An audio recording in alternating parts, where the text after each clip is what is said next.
Hello students, welcome back my YouTube channel. अगर आप किसी हिस्ट्री एग्जाम की तैयारी कर रहे हैं तो ये मॉक टेस्ट है और आपके लिए काफ़ी बेनिफिट में रहने वाला है। तो खासकर जो HPSC PGT हिस्ट्री की अगर तैयारी कर रहे हैं उनके लिए तो सोने पर सुहागा है, क्योंकि उसी पैटर्न के आधार पर मैं ये मॉक टेस्ट लेकर आई हूँ। तो पहला क्वेश्चन करते हैं। एक बौद्ध समाधि के टीले को कहा जाता है। जो बौद्ध समाधि का टीला होता है उसको क्या बोलते हैं? मठ, चैत्य, स्तूप या विहार। ये हम सबको पता है, स्तूप बोलते हैं।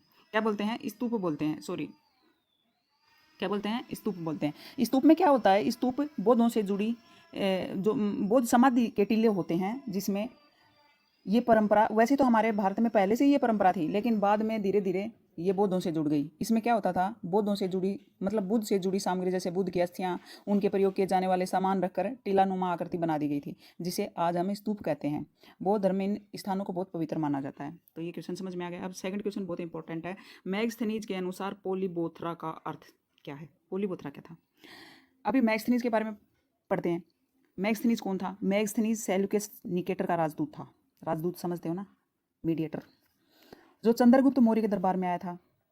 चंद्रगुप्त मौर्य के दरबार में सेल्यूकस निकेटर का राजदूत मैगस्थनीज आया था। उसने इंडिका लिखी थी और इंडिका को मौर्यकालीन समाज एक में मतलब मौर्यकालीन समाज की कला, संस्कृति और प्रशासन के बारे में लिखा था। अब यहाँ पे क्वेश्चन पूछा है कि मैगस्थनीज के अनुसार पोलीबोथरा का अर्थ। अब चारों बहन भाई दे रखे हैं ऑप्शन। टावरों वाला एक शहर, टावरों के साथ द्वार, गांव के साथ एक शहर, द्वार के साथ एक शहर। द्वार क्या होती है? दीवार या फिर दरवाजा। द्वार किसको बोलते हैं? दरवाजा बोलते हैं। दरवाजा के साथ एक शहर मान लो कि वैसे चारों बहन भाई दे रखे हैं, लेकिन इसका ऑप्शन 4 ठीक है। इसमें क्या था? इंडिका में पालीबोथरा शब्द पाटलिपुत्र के लिए यूज हुआ था। किसके लिए यूज हुआ था? ये भी पूछ सकते हैं कि पालीबोथरा किस शहर के लिए यूज हुआ था, किसने किया था? समझ गए किसने किया था? मैगस्थनीज ने, पाटलिपुत्र के लिए। और क्या था पालीबोथरा का मतलब? द्वार के साथ एक शहर। क्योंकि जब मैगस्थनीज आया था पाटलिपुत्र में तो वो इतनी समृद्ध थी कि उसके बारे में वो बिना लिखे रह ही नहीं सका, लिखे रह नहीं सका। इसलिए वो इस भारतीय उपमहाद्वीप का सबसे समृद्ध शहर था उस समय, पाटलिपुत्र। अब क्वेश्चन नंबर 3 पे चलते हैं। देखो, मैं टाइम लगा रही हूँ, आपको लग रहा होगा, लेकिन कॉन्सेप्ट क्लियर होगा तभी फैक्ट क्लियर होते हैं भाई। चलो आगे पढ़ते हैं। क्वेश्चन नंबर 3, सिंधु घाटी के समकालीन मेसोपोटामियन ग्रंथ में कौन से दो मध्यवर्ती स्टेशन है? जैसे हम रोहतक से दिल्ली जाते हैं तो बीच में बहादुरगढ़ पड़ता है, उसी तरह मेसोपोटामिया और सिंधु घाटी सभ्यता के बीच में व्यापार के लिए दो शहर थे। पहले तो आप चूज करो, क्या था? अक्कड़ और दिलमुन। नो, मकन और असुर। नंबर 3 है दिलमुन और मगान, दिलमुन और मेलुहा। अभी देखो, इसमें आप भाग के 4 लगाओगे, क्योंकि मेलुहा आपने पढ़ा होगा। मेलुहा तो मेसोपोटामिया में सिंधु घाटी सभ्यता का नाम दिया जाता था, लेकिन इसमें क्या है? इसमें क्वेश्चन नंबर 3 सही है, क्योंकि व्यापार विनिमय चलता था और उसमें ये दो शहर बीच में रेस्ट करने के लिए, खाना पानी पीने के लिए या व्यापार करने के लिए दोनों सभ्यताओं के लोग आपस में आते जाते थे और बीच में ये शहर पड़ते थे। कौन से? दिलमुन और मगान। इंपॉर्टेंट क्वेश्चन है ये। जब वो आप लिखित में लिखोगे ना, डिस्क्रिप्टिव टाइप, तो उसके लिए बहुत इंपॉर्टेंट रहने वाले हैं ये। तो दोनों की तैयारी साथ हो जाए तो और भी सही है। अब क्वेश्चन नंबर 4 पर चलते हैं। अष्टांग संग्रह। अष्टांग संग्रह दवा के 8 प्रकारों का सारांश है भाई। इसमें इसका उल्लेख किसने किया है? इसका उल्लेख मैं सीधा बता देती हूँ, इत सिंह ने किया है। इत सिंह कौन था? इत सिंह था चीन का एक यात्री था, चीन यात्री। वह एक बौद्ध सन्यासी भी था। उसने विश्व प्रसिद्ध केंद्र नालंदा विश्वविद्यालय, विक्रमशिला विश्वविद्यालय तथा भारत के बारे में वर्णन किया है। इन विद्यालयों के बारे में तो क्या ही किया है, और भारत के बारे में भी वर्णन मिलता है उसके। उसने अपने वर्णन में अष्टांग संग्रह का भी उल्लेख किया है। तो पूछ सकते हैं, क्वेश्चन इंपॉर्टेंट है, सारे इंपॉर्टेंट है क्वेश्चन। तो अगर वीडियो पसंद आ रही है तो लाइक तो कीजिए। क्वेश्चन नंबर 5, नैतिक कोड को लोकप्रिय बनाने के लिए 5 साल में कौन सा रोक एडिक्ट कार्यालय स्थानांतरित होता है? भाई ये आ गया अंग्रेजों का टाइम का क्वेश्चन। रोक एडिक्ट क्वेश्चन नंबर 5 का ये है भाई, रोक एडिक्ट 3। इसमें क्या है? 5 साल में कौन सा रोक एडिक्ट कार्यालय स्थानांतरित होता है नैतिक कोड को लोकप्रिय बनाने के लिए? तो ये है क्वेश्चन नंबर 5 का 4। ये रोक एडिक्ट क्या था? देखो इसके बारे में देखो। ये रोक एडिक्ट अंग्रेजों के टाइम का नाम है, लेकिन ये अंग्रेजों के टाइम का नहीं था भाई। मौर्यकालीन अशोक के तीसरे शिलालेख में यह आदेश दिया गया है कि सभी राजकीय अधिकारी प्रत्येक 5वें वर्ष साम्राज्य पर दौरे पर जाएं। यानी कि जो बड़े बड़े अफसर थे ना, वो हर 5वें वर्ष साम्राज्य का दौरा करो कि लोग कैसे हैं, क्या कर रहे हैं, क्या खा पी रहे हैं, कितने दुखी हैं, कितने हंस रहे हैं। इस शिलालेख पर धार्मिक नियमों का भी उल्लेख किया गया है। इस शिलालेख पर राजकों की नियुक्ति की भी चर्चा है। इसको हम बोल देते हैं रोक एडिक्ट 3, यानी कि शिलालेख। अब क्वेश्चन नंबर, समझ में रोक एडिक्ट 3 क्या है? ये तीसरा अभिलेख शिलालेख जो भी आप पढ़ रहे हो ना, अभी थोड़ा सा पढ़ाई शुरू करोगे तो समझ में आएगा। और अगर आप एडवांस में पढ़े हुए तो आप मुझे भी सजेस्ट कर सकते हो। रोक एडिक्ट 3 में क्या लिखा है, 3 में लिखा है कि प्रत्येक राज्य के जो अधिकारी ना बड़े बड़े अफसर वो दौरा करेंगे, यानी कि वो भीतर ऐशोआराम में नहीं बैठे रहेंगे, साम्राज्य का दौरा पर जाएंगे, लोग कितने सुखी हैं कितने दुखी हैं, क्या कर रहे हैं क्या खा पी रहे हैं। तो आप समझे ना। इसमें धार्मिक नियमों का भी उल्लेख है। धार्मिक नियम जब तो बोधि मानते थे।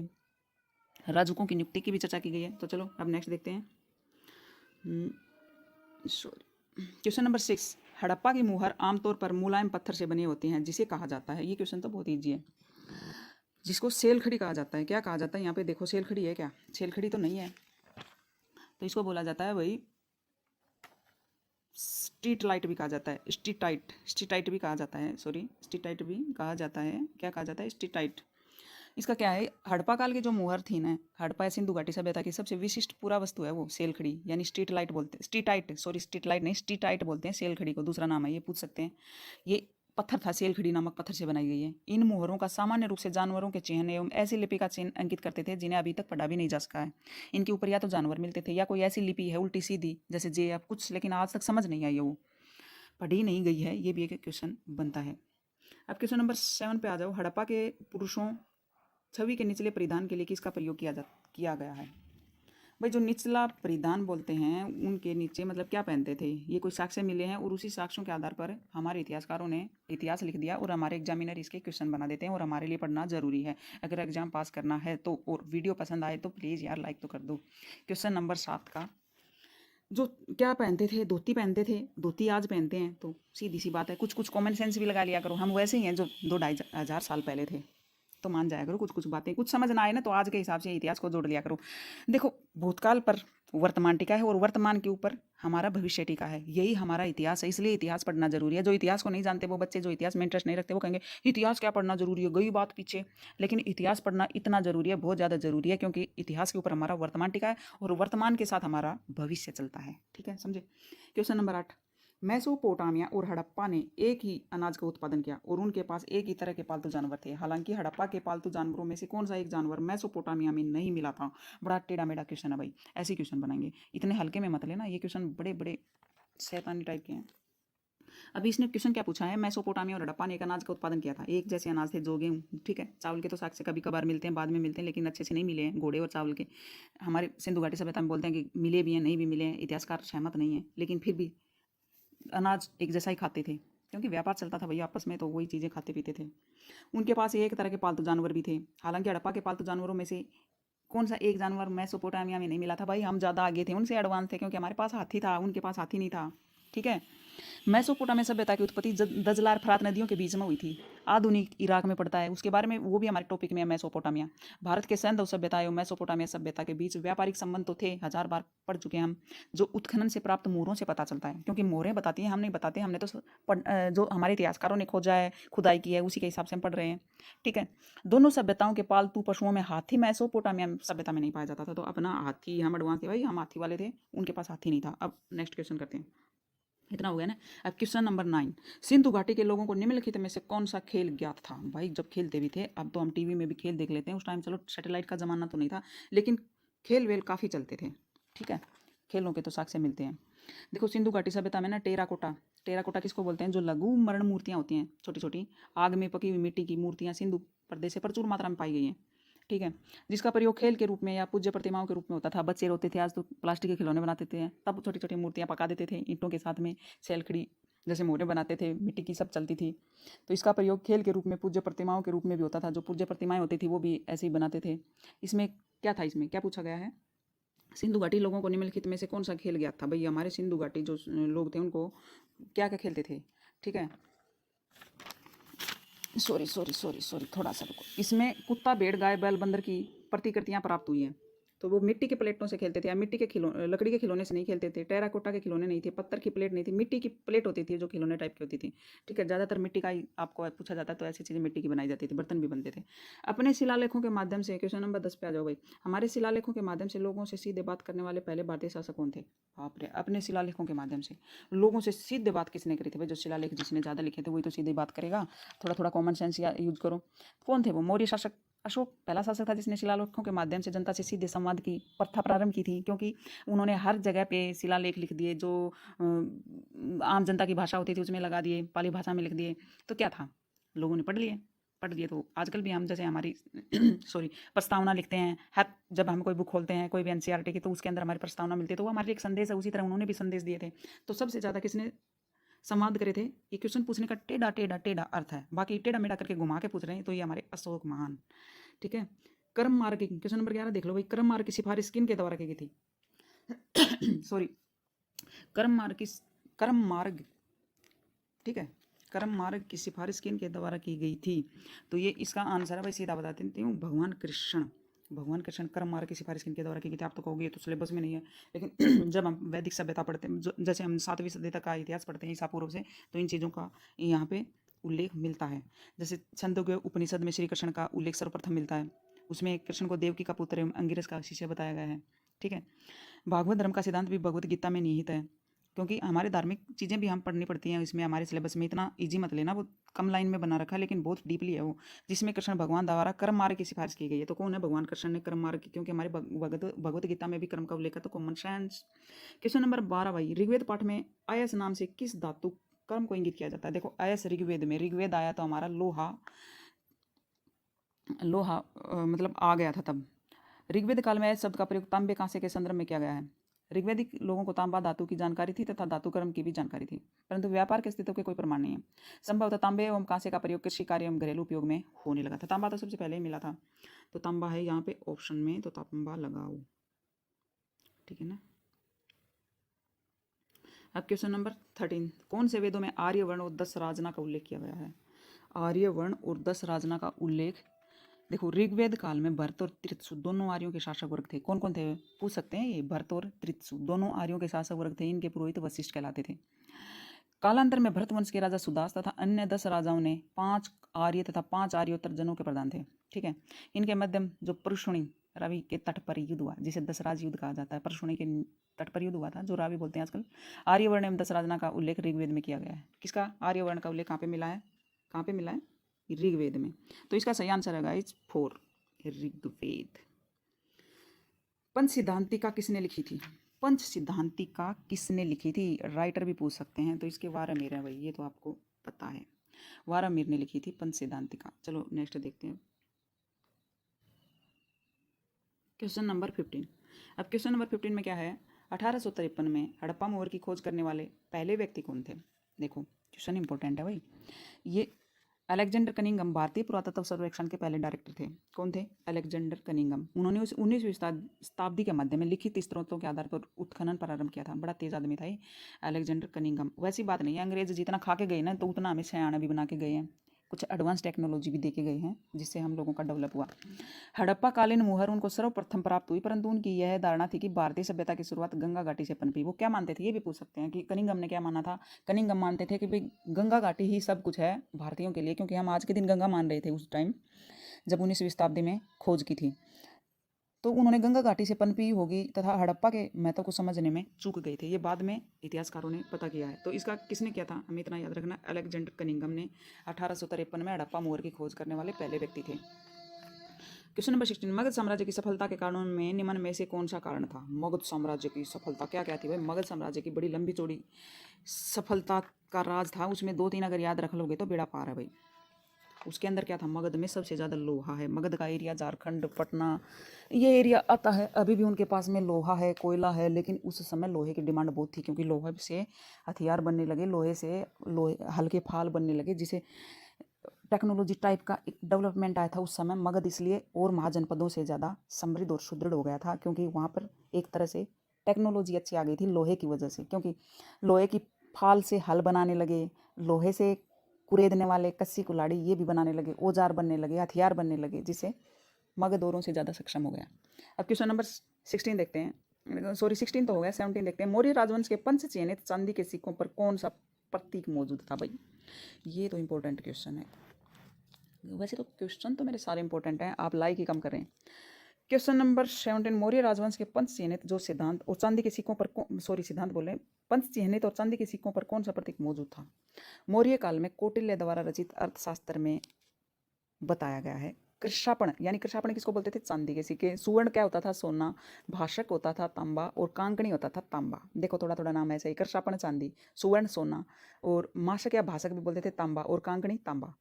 ठीक है। मासक और कांकड़ी दोनों तांबे के लिए यूज होती थी। सिक्कों का वर्णन मिलता है। व्यापार में नियमित सिक्कों का प्रचलन हो चुका था।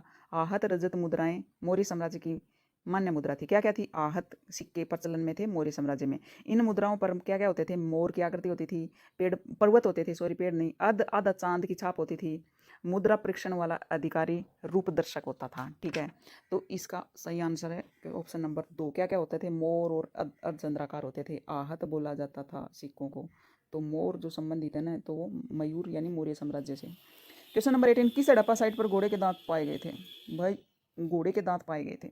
घोड़े के दांत पाए गए थे तो घोड़ा होने का भी सबूत मिलता है। कई दिन तक इतिहासकार पजल थे कि घोड़ा नहीं मिला, लेकिन घोड़ा होने के भी सबूत मिले हैं। कहाँ मिले हैं? रानूगुंडई में। हड़प्पा साइट पर घोड़े के दांत कहाँ पाए गए हैं? रानूगुंडई में। ये रानूगुंडई कहाँ है? देखो, रानूगुंडई है पाकिस्तान में। वह सिंधु सभ्यता का एक स्थल भी है। यहाँ से घोड़े के दांत के अवशेष पर मिले हैं।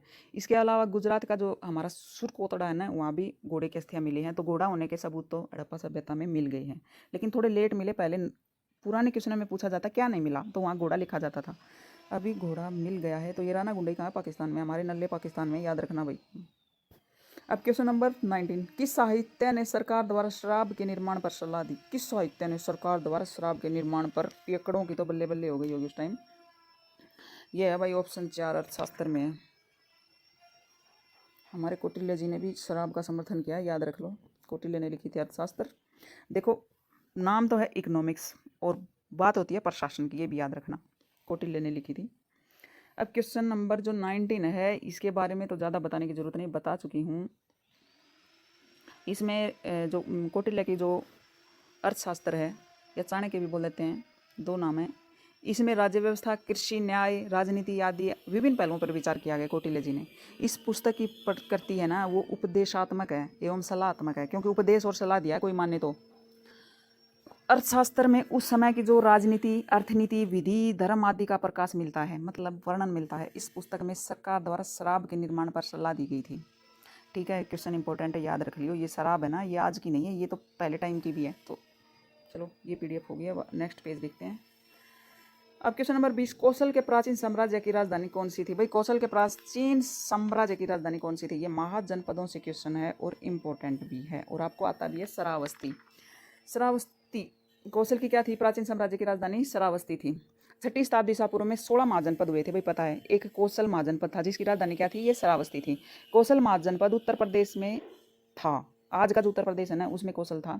कौशल के राजा प्रसेनजीत की बहन कौशला देवी की शादी मगध नरेश बिंबिसार से हुई थी। पढ़ा था ना? हाँ पढ़ा था। बिंबिसार इस कौशल के राजा प्रसेनजीत जी का जीजा जी थे, याद रख लेना।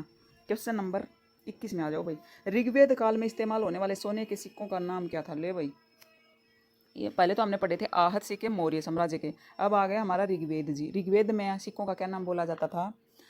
ऋग्वेद काल में लोगों का जीवन मूलभूत आधार कृषि था भाई, पशुपालन भी था, जो आज भी है हमारे देश में। कृषि और पशुपालन ग्रामीण पृष्ठभूमि की आधारशिला है, तथा आर्थिक स्थिति का मूलधार गाय थी। आज भी हम गाय बहुत मानते हैं, हमारी गाय माता है। इस काल में व्यापार के कुछ विशेष प्रमाण नहीं है, परंतु विनिमय के साधन के रूप में सोने का सिक्का उल्लेख मिलता है। अभी सोने के सिक्कों के क्या बोलते थे? निष्क बोलते थे भाई, ये सबको आता था।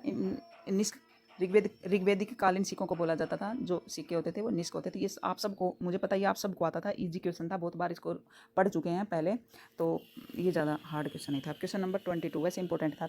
क्वेश्चन नंबर 22 का एक शब्द जो राजाओं की नदी के लिए प्रतिस्थापित कर सकता है। राजाओं की नदी के लिए प्रतिस्थापित कर सकता है।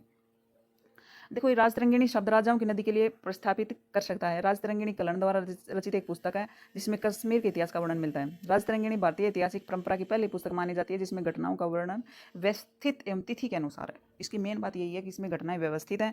जैसे व्यवस्थित मतलब जैसे हमने पढ़ा पहले पुराना इतिहास, फिर बीच का इतिहास, फिर नया इतिहास, व्यवस्थित तरीके से पढ़ा। इसी तरह यहाँ पर इसमें सारी घटनाएं तिथि के अनुसार व्यवस्थित तरीके से लिखी हुई हैं। और किसने लिखी थी?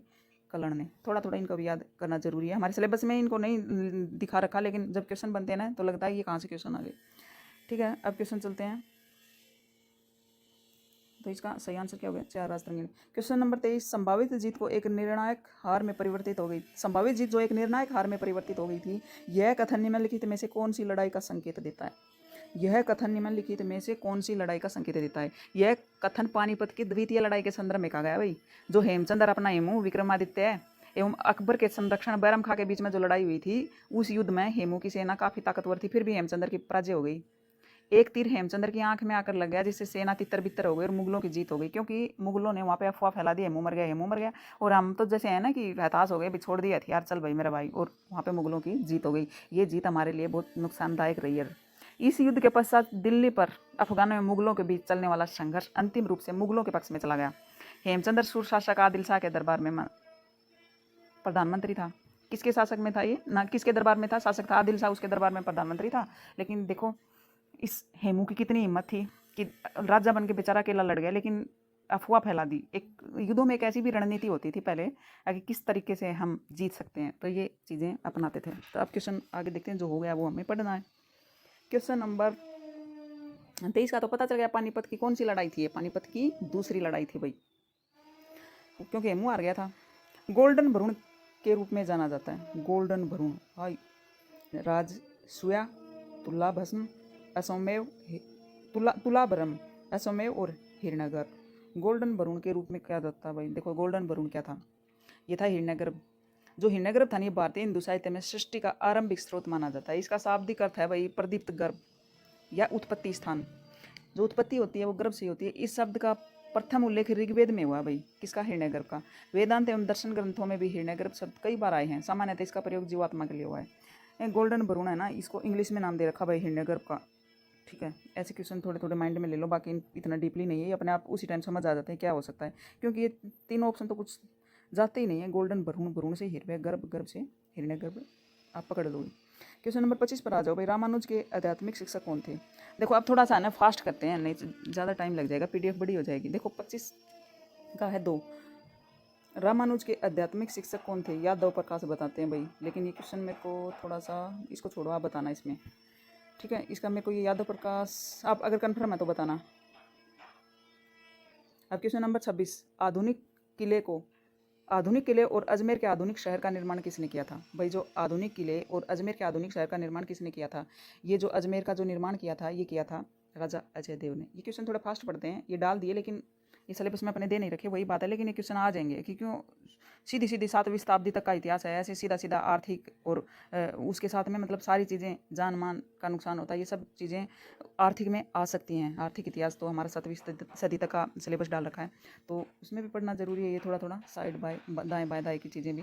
मौर्य समाज में 7 डिवीजन के बारे में कौन बताता है? जो 7 डिवीजन के बारे में ना मौर्य साम्राज्य में मैगस्थनीज बताता है, थोड़ा याद रखना। देखो पेरिपल्स, टोलमी, प्लिनी ने इतना फोकस नहीं किया जितना मैगस्थनीज ने किया, तो आप ऐसे भी ऑप्शन निकाल लोगे। क्वेश्चन नंबर 28, निम्नलिखित में से किसने पाटलिपुत्र का वर्णन लंबा लेकिन संकीर्ण शहर के रूप में किया? देखो भाई इसका है मैगस्थनीज जी। इसने क्या किया था? इसने पाटलिपुत्र का वर्णन लंबा लेकिन संकीर्ण शहर के रूप में किया था पाटलिपुत्र का। वैसे इसने वर्णन द्वार के साथ शहर भी कहा था और संकीर्ण तरीके से इसका किया था, क्योंकि वो मैगस्थनीज ने ज़्यादातर पाटलिपुत्र के ही बारे में लिखा था। तो पाटलिपुत्र आए और मैगस्थनीज आँख मीच के लगा देना। इल्तुतमिश को हिंदुस्तान के सुल्तान का खिताब किसने दिया, किसे मिला? इल्तुतमिश को वही जो हिंदुस्तान का जो सुल्तान दिया था, वो दिया था बगदाद के अब्बासिद खलीफा उल मुस्सिर बिला ने। किसने दिया था? बगदाद के खलीफा ने, ठीक है। अब पढ़ते हैं 30 का, सांची स्तूप का मूल व्यास कितना है? देखो ये क्वेश्चन मेरे ख्याल से बनेंगे नहीं, लेकिन फिर भी 120 फीट व्यास बनता है। सांची स्तूप का मूल व्यास कितना है? 120 फीट व्यास है। ये पीडीएफ हो गई है। अब आगे नेक्स्ट पेज देखते हैं। अब 32 आ गया भाई। अल-बिरूनी के अनुसार सोमनाथ की मूर्ति का निर्माण किसने किया था? किससे किया गया था? अल-बिरूनी के अनुसार, जो अल-बिरूनी थे उन्होंने तहकीक हिंद लिखी थी।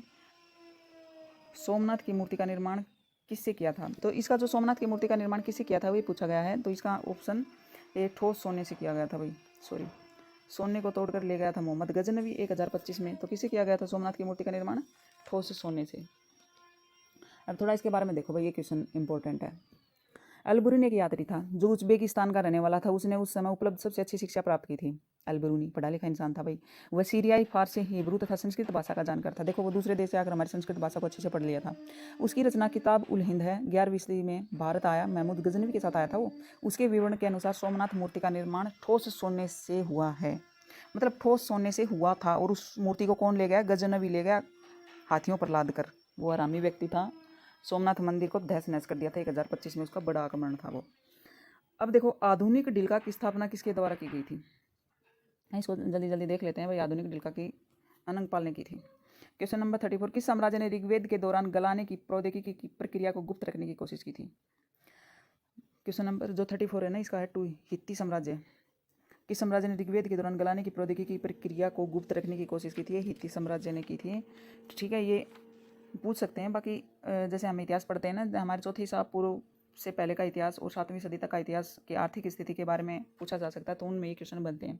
हालांकि ऋग्वेद का समय थोड़ा पहले माना जाता है, लेकिन ये क्वेश्चन इर्द गिर्द क्योंकि उन्हीं के साथ में टिके होते हैं, तो पूछा जा सकता है।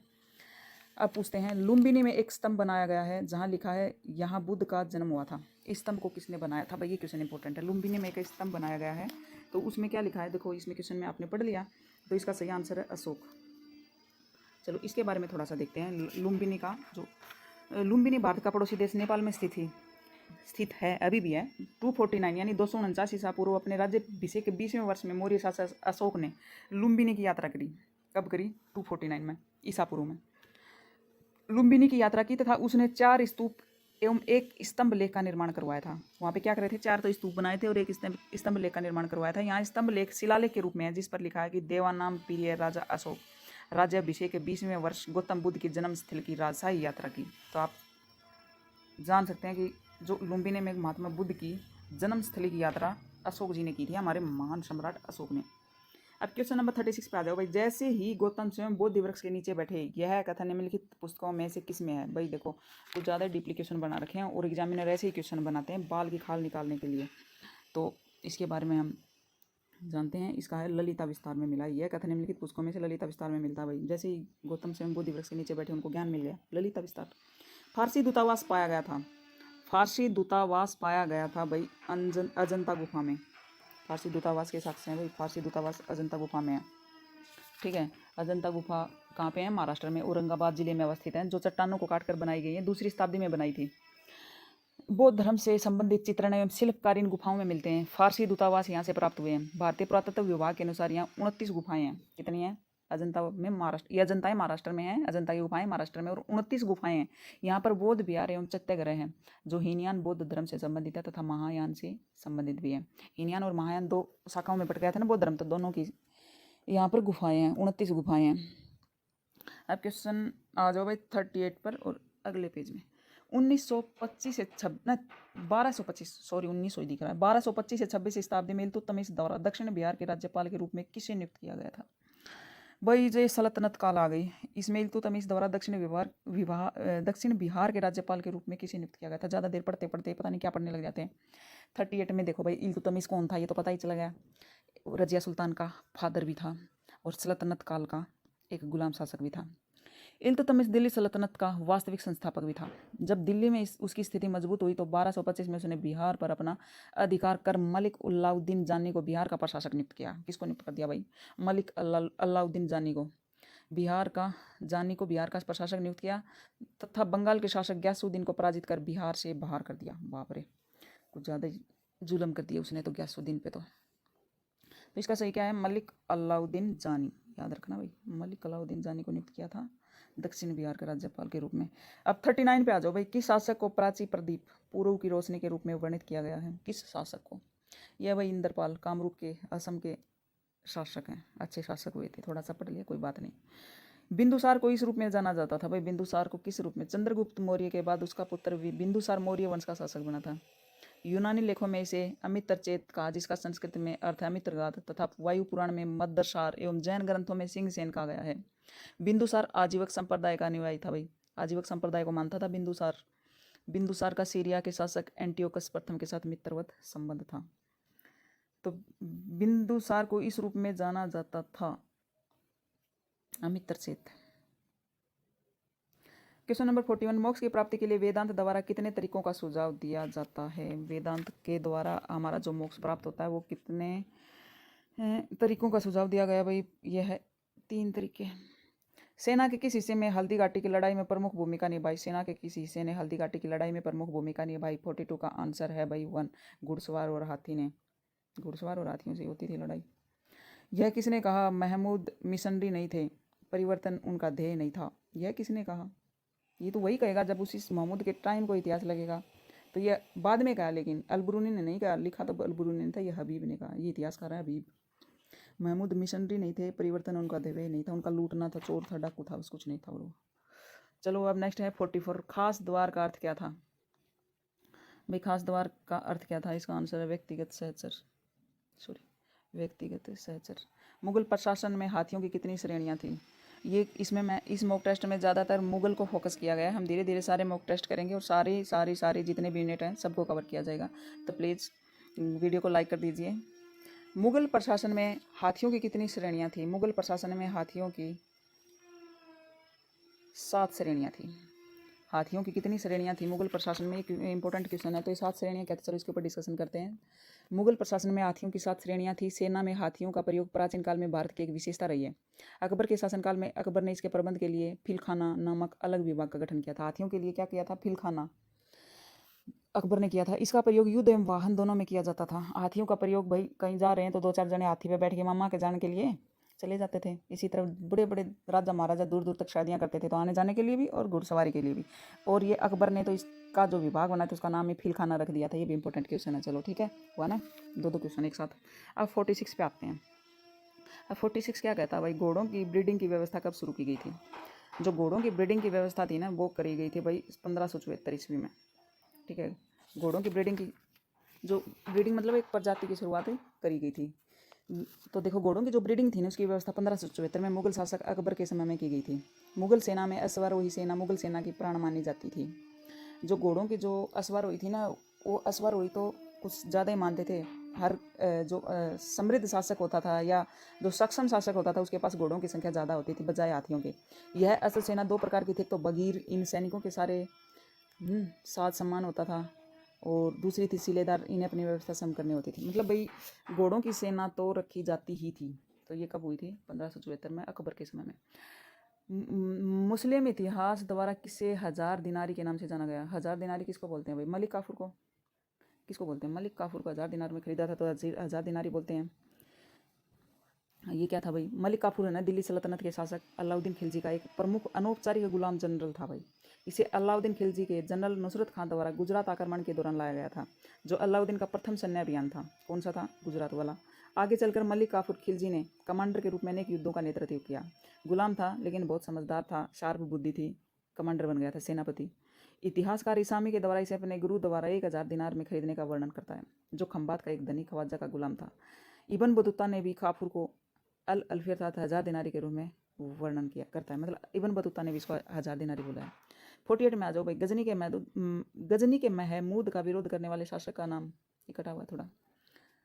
चलो इस क्वेश्चन को छोड़ते हैं। इसका आंसर मैं बता देती हूँ भाई क्या है। इसका आंसर है भाई 4, कोकला द्वितीय। क्या है? गजनी के महमूद का विरोध करने वाले शासक का नाम कोकला द्वितीय। इबादत खाने की बैठने की क्षमता क्या थी? इबादत खाना जो मुगल काल में होता था इसमें बैठने की क्षमता थी 500 लोगों की। कुतुब में बाबर का नाम कब शामिल किया गया था? कुतुब में बाबर का नाम कब शामिल किया गया था भाई? ये किया गया था 27 अप्रैल 1526 में। ठीक है, कुतुब में बाबर का भी ये पीडीएफ खत्म हो गया। अब नेक्स्ट देखते हैं।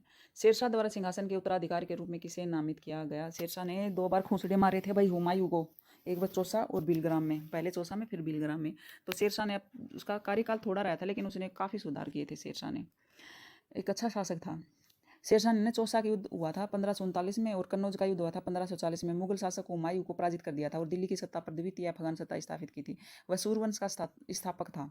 उसने अपनी योग्यता और युद्ध कौशल के बल पर दिल्ली की सत्ता प्राप्त की थी। कालिंजर के किले को जीतने के क्रम में ये घायल हो गया और उसकी मृत्यु हो गई थी। उसका उत्तराधिकारी इस्लाम सासुरी हुआ, जिसका नाम जलाल खान था, जो शेरशाह का पुत्र था। जलाल खान। जलाल खान का 2 नाम है भाई, इस्लाम सासुरी और जलाल खान। ठीक है, तो जलाल खान है ना ऑप्शन में। कौन था? जलाल खान। मानसिंह। अब 52 में आ जाओ। मानसिंह को काबुल से बिहार किस वर्ष स्थानांतरित किया गया भाई? जो मानसिंह था ना 1587 में किया गया था भाई। ये मानसिंह कौन था? आमेर के कछुआ राजपूत थे जो जोधा अकबर देखते थे, जोधा का भाई। वो कछुआ राजपूत थे, भगवंत दास के पुत्र थे। अकबर के विश्वसनीय और प्रधान सेनापति थे भाई। जिस साड़े थे तो विश्वसनीय तो होते ही। इन्होंने हल्दी घाटी, काबुल और उड़ीसा विजय में मुगल सेना का प्रतिनिधित्व किया था। देखो अगर ये खुद चलते ना, ये खुद सेनापति बनकर चलते तो उस समय हमारे भारत की छवि अलग होती है। हमें हो सकता है मुगल कम पढ़ना पड़े, हम मानसिंह के बारे में ही ज़्यादा पढ़ते, लेकिन नहीं, चापलूसी करनी आती थी ना अच्छे से। 53 में आ जाओ भाई। अब आ गया भाई सिजदा या साष्टांग प्रणाम का पाबोस का अर्थ क्या था भाई? जो सिजदा और पाबोस आ गई, ये जो बलबन ने चलाई थी हैं, इसको क्या, इसका मतलब अर्थ पूछा गया क्या था ये सिजदा और पैबोस? हम पढ़ लेते हैं कि सिजदा पैबोस किसने चलाया, पढ़ लेते हैं सीधा सीधा बलबन ने। आज इसका पोस्टमार्टम करते हैं, था क्या ये चीज़, ये 53 का क्वेश्चन। सिजदा पैबोस मतलब डिस्क्रिप्टिव टाइप में भी आ सकता है, इसके बारे में बताओ। सिजदा और पैबोस बलबन ने चलाई थी। ये एक जो सुल्तान होता था उसके सम्मान में प्रदर्शित करने हेतु सिजदा और पैबोस की प्रथा का प्रचलन करवाया था। सिजदा मतलब लेट कर नमस्कार करना, भाई सीधे लेट जाओ। पाबोस अर्थात पाँव को चुम्बन लेना। सिजदा और पाबोस, बड़े आदमी छोटे लोगों से ये काम करवाते थे। समझ में आया ना सिजदा क्या है और पैबोस क्या है? मैं तेरे लिए सिजदा करूँ मतलब मैं तेरे लिए लेट के तेरा पैर पकड़ूँ, गानों में नहीं है क्या? वही है सिजदा और पैबोस। बलबन निरंकुश शासन में विश्वास करता था। ज़्यादा नहीं पढ़ेंगे, इतना याद रख लो। सिजदा पैबोस बलबन ने चलाई थी और निरंकुश था, गणम महाबेकार आदमी था। 54 में आ जाओ। इस्लामिक दुनिया में सूफीवाद कब अधिक फैला था? भाई इस्लामिक दुनिया में सूफीवाद 10वीं शताब्दी में अधिक फैला था। कौन सी शताब्दी में? 10वीं में। इसमें देखो भाई सूफीवाद क्या था, ये हमारे सिलेबस में है। इस्लाम के आरंभिक की शताब्दियों में धार्मिक और राजनीतिक संस्था के रूप में खिलाफत की बढ़ती विषय शक्ति के विरुद्ध कुछ आध्यात्मिक लोगों का रहस्यवाद एवं वैराग्य की तरफ झुकाव बढ़ा। इन्हीं को सूफीवाद कहा जाने लगा। जैसे हमारे भक्ति आंदोलन है, इस्लामियों में सूफी आंदोलन है। इन लोगों ने रूढ़िवादी परिभाषा में धर्माचार्यों द्वारा दी गई पैगंबर के व्यवहार की व्याख्या और की तथा आलोचना की, तथा इन्होंने मुक्ति के लिए ईश्वर की भक्ति और उनके आदेशों के पालन पर बल दिया। भाई काम तो ठीक करा था सूफीवादियों ने, लेकिन माने कौन? 11वीं शताब्दी में आते आते सूफीवाद एवं पूर्ण विकसित आंदोलन हो चुका था। भारत में सूफी का आगमन इस्लामिक आक्रमण से पहले ही हो चुका था, लेकिन वास्तविक शुरुआत 11वीं शताब्दी में भारत में मानी जाती है। कौन सी शताब्दी में? 11वीं में। लेकिन दुनिया में पूछा गया है तो 10वीं में, और भारत में पूछी जाए तो 11वीं में। तो इस क्वेश्चन के अनुसार तो 10वीं ठीक है। जिले है इलाही शब्द का अर्थ क्या था भाई? जिले है इलाही शब्द का अर्थ था ईश्वर का प्रतिबिंब। बलबन का रावतो सिद्धांत का विचार दैवीय सिद्धांत के आधार पर था। वह राजा को ईश्वर के प्रतिबिंब उसके चारों तरफ उत्तमता का तेज होता है के रूप में प्रतिष्ठित किया था। उसके अनुसार राजा का हृदय ईश्वर की कृपा का विशेष कोष है। इस संबंध में मानव जाति में कोई भी उसके समान नहीं है। तो ईश्वर का प्रतिबिंब, जिले इलाई का मतलब क्या है? भगवान की छाया। थोड़ा सा तो समझ जा करो। जलालुद्दीन खिलजी ने खुद को कहाँ ताज पहनाया? भाई खुद ही पहना लिया करते थे। जो जलालुद्दीन फिरोज खिलजी था ना, उसके बारे में पूछा गया भैया। जलालुद्दीन ने कैकुबा द्वारा बनाए गए किलाखोरी के महल में अपना राज्याभिषेक करवाया था। ठीक है, तो इसका आंसर हम देखते हैं भाई 56 का है 4, कुलागढ़ी में करा था भाई। अब हम थोड़ा जल्दी करते हैं। चकलस शब्द किसके शासनकाल से संबंधित है? भाई चकलस शब्द किसके शासनकाल से संबंधित है? शाहजहाँ के शासनकाल से। अब ये PDF मतलब ये पेज हुआ ख़त्म, नेक्स्ट पेज पे चलते हैं। अब 58 का आ गया। किसने यह वर्णन किया है? वह सुल्तान के चरणों में गिर गया और सुल्तान ने उसे बेटे के रूप में मानते हुए उसे गले लगा लिया, उसकी आंखों और गाल को चूमा, उसे अपने चाचा के प्यार पर संदेह करने के लिए झिड़की दी। किसने वर्णन किया भाई? ये करा भाई बर्नी ने। इस क्वेश्चन के बारे में हम पढ़ते हैं, इसका पोस्टमार्टम करना जरूरी है भाई। किसने चूमा, किसने क्या कहा? देखो भाई जियाउद्दीन बर्नी जो एक इतिहासकार था, हैं, ये तो मानते हो ना? जियाउद्दीन बर्नी एक इतिहासकार एवं राजनीतिक विचारक भी था। तुगलक काल में मोहम्मद बिन तुगलक एवं फिरोज तुगलक के काल में भारत में रहा था। मोहम्मद बिन तुगलक काल में था बर्नी। ये भी पूछ लिया जाता है किसका काल किसके समय था, तो बर्नी था तुगलक काल में। फिर तारीख फिरोज शाही प्रसिद्ध ऐतिहासिक करती है इनकी। क्या है तारीख फिरोज शाही? फिरोज तुगलक मोहम्मद बिन तुगलक का भतीजा था। मोहम्मद बिन तुगलक मध्यकालीन भारतीय इतिहास में सबसे ज़्यादा पढ़ा लिखा नवीन सोच का व्यक्ति था। वो तो हम सब जानते हैं ना MBT को। वह एक सजग एवं सचेत शासक था, फिर भी उसकी सारी योजनाएं राजधानी परिवर्तन, साकेंतिक मुद्रा प्रचलन आदि असफल हो गई, क्योंकि वह समय से पहले आगे की सोच रखता था। मोहम्मद बिन तुगलक इतना पढ़ लिया कि वो 200 साल आगे चलने लगा, इसलिए उसकी सारी चीज़ें फ्लॉप हो गई। तो उसी के बारे में लिखा है। चलो भाई, तूती ए हिंद कौन कहलाता है? तूती है हिंद किसको बोलते हैं? बोलो अमीर खुसरो। निम्नलिखित में से किस राजा ने सिकंदर ए शीर्षक अपनाया? भाई देखो सिकंदर ए किसने अपनाया था? सिकंदर ए सानी, इसका आंसर है भाई अलाउद्दीन खिलजी। चलो थोड़ा सा अलाउद्दीन खिलजी के बारे में तो पढ़ना जरूरी है। खिलजी वंश के शासक अलाउद्दीन खिलजी एक साम्राज्यवादी शासक था, क्योंकि वो साम्राज्य का विस्तार करना चाहता था, जिसके विचारों में बर्नी और अमीर खुसरो ने दोनों चर्चा करते हैं। अलाउद्दीन खिलजी ने अपने शासन के आरंभिक वर्षों में परामर्शदाताओं से अपनी 2 महत्वाकांक्षाओं पर चर्चा की थी। एक नए धर्म की स्थापना और दूसरा विश्व विजय की योजनाएं बनाई थी। कुछ ज़्यादा ही महत्वाकांक्षी था अलाउद्दीन। विश्व विजय योजना के संदर्भ में उसने सिकंदर ए सानी की पदवी धारण की थी। भाई उसने सिकंदर ए सानी बन गया था कि भाई मैं ही हूँ सब कुछ। कौन था? तो ये अलाउद्दीन खिलजी। ये जो अभियान चलाया था ना जीतने का, उसमें, लेकिन ज़्यादा नहीं चला था, लेकिन जितना भी था सल्तनत काल का एक मतलब सक्षम था भाई ये इसका शासन। इसने कई योजनाएं चलाई थी जो सक्सेस हुई थी। अब 61 पे आ जाओगे। पुर्तगाली ने गोवा के समृद्ध बंदरगाह को किस शासक से छीना था? अब देखो पुर्तगालियों पर आ गया सीधा ही। तो ये किसी बीजापुर के शासक से छीना था भाई पुर्तगालियों ने गोवा को। निजाम शाही साम्राज्य की नई राजधानी क्या थी? निजाम शाही साम्राज्य की नई राजधानी थी भाई अहमदनगर। ये होगी पीडीएफ नहीं है अभी, और क्वेश्चन है भाई इसमें 80 क्वेश्चन है, तो अब मैं थोड़ा जल्दी करवाती हूँ। आप भी बोर हो रहे होगे और मेरी भी बोली लड़खड़ाने लगी है अभी, ठीक है, लेकिन साथ देना यार, प्लीज़ लाइक करना। देखो मैं आपके लिए कर रही हूँ। मैंने अपने सभी प्रभुत्वों में आचरण के शासकों दस्तूर अल अमल के रूप में 12 आदेश भी बनाए, यह किसने कहा था? ये कहा था भाई जहांगीर ने, सॉरी ये कहा था जहांगीर ने। अब 64 में आ जाओ। रजनामा एक उल्लेखनीय पांडुलिपि थी जिसमें उल्लेख है, जिसमें डैश का उल्लेख है। किसका उल्लेख है भाई? इसमें है चित्रों का उल्लेख है भाई। रजनामा एक उल्लेखनीय पांडुलिपि थी जिसमें चित्र का उल्लेख है। 64 का 4। फतेहपुर सीकरी के सभी स्मारकों को, जो फतेहपुर के सभी स्मारकों को 2 भागों में विभाजित किया गया है। 64 का आ जाओ भाई। प्रसिद्ध चित्रकार उस्ताद मंसूर और अबू अल हसन डैश के समय के दौरान रहते थे भाई। जो उस्ताद है ना मंसूर और अबू अल हसन, ये हैं, ये किसके टाइम में रहते थे? ये जहांगीर के समय में रहते थे। राग दर्पण शब्द का अर्थ है 67 का भाई टू संगीत का दर्पण। राग दर्पण देखो, राग में संगीत, रागों से संगीत है, तो संगीत आप पकड़ सकते हो ऐसे भी ऑप्शन से। शेरशाह का मकबरा मध्ययुगीन काल के दौरान भारत में निर्मित सबसे खूबसूरत संरचना में से एक है। इसका निर्माण यहाँ किया गया था। इजी क्वेश्चन है, सासाराम बिहार में। 69 का भाई जहांगीर ने सूरत में स्थायी कारखानों की स्थापना के लिए फरमान कब जारी किया था? भाई 69 का है 4, 1613 में।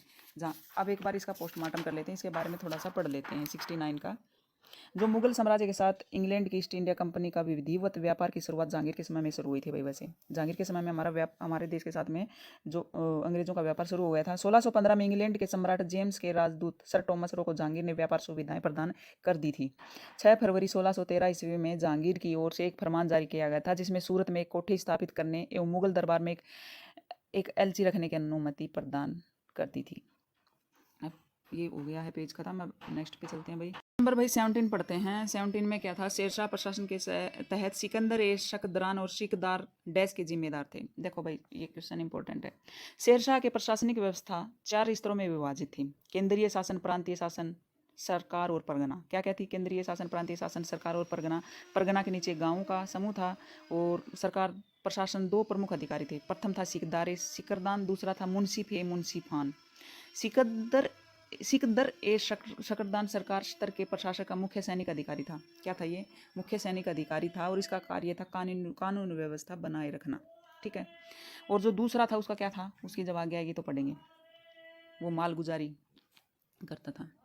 अब 71 में आ जाओ। किस राजा ने अली कुली शैबानी को खान जमन का खिताब दिया था? किस शासक ने दिया था भाई? ये दिया था अकबर ने। अली कुली शैबानी को खान जमन का खिताब दिया था। 72 में आ जाओ भाई। अंग्रेजी राष्ट्र के उनके सामान के लिए 2% के सामान्य शुल्क के अलावा 11/2 जजिया या राजधन लिया जाएगा। इसके लिए किसके लिए जारी किए गए फरमान में ये सब थे? किसके जारी किए गए फरमान में सब थे? तो इसका आंसर है भाई औरंगजेब थे। इतना निकम्मा तो वही था मुगल में। अंग्रेजी राष्ट्र के उनके सामान के लिए 2% के सामान्य शुल्क के अलावा 11/2 रजिया कर भी देना होता था भाई। 73 में आ जाओ। एक प्रांत के वायसराय को शाही आदेश द्वारा नियुक्त किया गया था जिसे तकनीकी रूप में बहादुर शाह कहा जाता था। नहीं सॉरी, इसका नहीं है, ये है। एक प्रांत में वायसराय को शाही आदेश द्वारा नियुक्त किया गया था जिसे तकनीकी रूप से फरमान ए सबाती कहा जाता था भाई। क्या कहा जाता था? फरमान ए सबाती कहा जाता था। जो वायसराय को शाही आदेश द्वारा नियुक्त किया जाता था एक प्रांत में, तो फरमान ए सबाती। 74 स्वीडिश ईस्ट इंडिया कंपनी का गठन 1731 में हुआ था। इसका व्यापार लगभग विशेष रूप से सीमित था। जो स्वीडिश जो ईस्ट इंडिया कंपनी थी उसके बारे में पूछा गया, तो ये ज़्यादा चीन में थी भाई। चीन की क्रांति भी हमारे सिलेबस में है, तो चीन के बारे में पढ़ना भी ज़रूरी है, ठीक है। तो अभी जो नेक्स्ट पेज है वो करते हैं, जो लास्ट है अभी। पुर्तगाली भारतीय चर्च का आयोजन किसके मार्गदर्शन में किया गया था? पुर्तगाली भारतीय चर्च का आयोजन किसके मार्गदर्शन में किया गया था? तो इसका आंसर है भाई सेंट फ्रांसिस जेवियर के मार्गदर्शन में किया गया था। बगदाद के खलीफा अल कुटीर विलय से अमीन अल मिलत का खिताब किसने प्राप्त किया? अल कुटीर विला से अमीन अल मिलत का खिताब किसने प्राप्त किया? तो यह भाई महमूद गजनवी था, हरामी पूरा। मुगल प्रशासन में चर्च यानी धर्म संबंधी मामलों में मुख्य न्यायाधीश कौन थे? सदर था भाई। मुगल प्रशासन में जो धर्म से संबंधित न्यायाधीश कौन था, जिसको बोला जाता था सदर। जैसे अभी बोलते हो जज, सेशन जज, ऐसे इनमें नाम होते थे। जज को क्या बोलते थे? सदर। लेकिन कौन सा मामला रखता था? धर्म के मामले। 78 का, एम्बोयना में 10 अंग्रेजों और 9 जापानियों का क्रूर नरसंहार कब हुआ था? देखो जापानी क्रांति से आ गया भाई। 78 का 2 1623 में एम्बोयना में 10 अंग्रेजों और 9 जापानियों का क्रूर नरसंहार कब हुआ था? 9 जापानी भी मारे गए थे एम्बोयना में, 10 अंग्रेज और 9 जापानी 1623 ईस्वी में। अच्छा, इसके बारे में थोड़ा सा देखते हैं, ये है क्या? एम्बोयना नरसंहार 1623 ईस्वी में एम्बोन द्वीप जो इंडोनेशिया में घटित हुआ था। यह घटना मसाले व्यापार को लेकर इंग्लैंड और नीदरलैंड की ईस्ट इंडिया कंपनियों के बीच में हुई थी। ठीक है भाई। ये एम्बोयना कहाँ पर है? इंडोनेशिया में। हमारे लिए इतना इंपॉर्टेंट नहीं, लेकिन जानकारी रखना बहुत ज़रूरी है। कुछ भी पूछ सकते हैं, अंग्रेजों से संबंधित औपनिवेशिक शक्ति थी वो। देखो प्लीज़ गाइज, वीडियो को लाइक कर दीजिए। अब हमारी वीडियो खत्म होने पे है। अब ये 2 क्वेश्चन और कर लेते हैं। किसने पहली बार पादशाह सम्राट शीर्षक अपनाया था? पादशाह है तो देखो, पादशाह अकबर जन्म कब हुआ था? 14 फरवरी 1483 में हुआ था भाई। ट्रांस आक्सियन के फरगना में हुआ था। नहीं सॉरी, बाबर का जन्म हुआ था भाई 14 फरवरी 1483 में। देखो मेरी जन्म डेट है भाई 14 फरवरी, वो बाबर की भी है। बाबर ने नवीन राजवंश चगताई वंश की नींव डाली थी। क्वेश्चन नंबर 79 का भाई, किसने पहली बार पादशाह शीर्षक अपनाया था, यानी कि सम्राट का? तो ये अपनाया था बाबर ने। बाबर का जन्म है ना 14 फरवरी 1483 को ट्रांस आक्सियन के फरगना में हुआ था भाई। 14 फरवरी को बाबर का जन्म था, तो मेरा भी है भाई। तो इसका आंसर क्या है? सही, बाबर। ठीक है, अब 80 का पढ़ते हैं। तारिख ए अफगीना की लेखिका या लेखक कौन है? तारिख ए अफगीना के लेखक हैं भाई अहमद यादगार। ठीक है, अहमद यादगार मुगल काल के लेखक थे। तारिख ए अफगीना अफगानिस्तान के भारत में शासकों का इतिहास है। जो अफगानिस्तान के शासकों का इतिहास है भारत में आ रही है। यह किताब बेलोलो लोदी के समय में घटनाओं पर प्रकाश डालती है। जो बेलोलो लोदी था ना, उसके समय की घटनाओं पर प्रकाश डालती है। इसके अंतिम अध्याय में पानीपत की तृतीय लड़ाई की भी चर्चा है। देखो तीसरे युद्ध की चर्चा है। अहमद यादगार ने लिखी है तारीख ए अफगान।